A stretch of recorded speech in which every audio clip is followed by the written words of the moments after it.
वर्षभरापूर्वी 7 जन्मांच्या अनभागा घेतलेल्या एका नवदाम्पत्याच्या संसाराचा शेवट अत्यंत दुर्दैवी वळणावर झाला।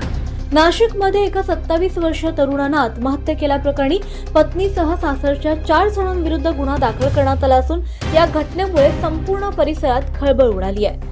नाशिक शहरातील मालेगाव कॅम्प परिसरातील साने गुरुजी नगर येथे राहणाऱ्या अनिकेत बाळासाहेब जगताप या 27 वर्षीय तरुणानं राहत्या घरात आत्महत्या केली आहे। माहितीनुसार अनिकेतचा वर्षभरापूर्वीच पंचशील नगर येथील श्रुती जगताप हिच्यासोबत विवाह झाला होता। मात्र लग्नानंतर काही दिवसातच दोघांमध्ये सतत वाद सुरू झाल्याचा आरोप आहे। तसंच पत्नीनं त्याच्या विरोधात पोलिसात तक्रार केल्यामुळे तो मानसिक तणावात असल्याचा दावा कुटुंबियांनी केला।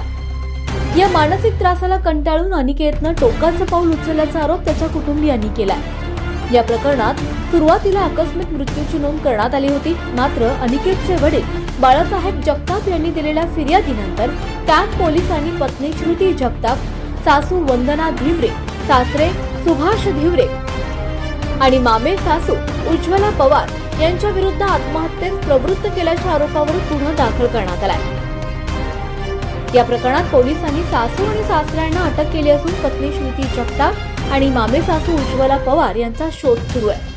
दरम्यान मयत अनिकेतच्या कुटुंबियांनी पत्नी आणि मामे सासूला तात्काळ अटक करण्याची मागणी केली आहे। तसंच अटक न झाल्यास आत्मदहनाचा इशाराही त्यांनी दिला।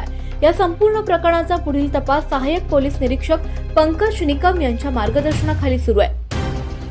अशाच ताज्या आणि विश्वासार्ह बातम्यांसाठी जनसंवाद न्यूजला सबस्क्राईब करा, व्हिडिओला लाईक करा आणि शेअर करायलाही विसरू नका।